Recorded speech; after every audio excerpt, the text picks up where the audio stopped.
Okay, this is just going to be a short video on air conditioning maintenance. If your system is out of Freon, and it's a good idea to go ahead and change this orifice tube. It's a filter that goes in line.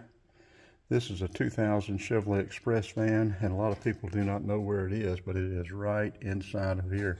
I had to search, and I'm pretty sure that is the direction of flow. But look when you pull it out, because you can get confused about which way it goes back in. But this was the second one.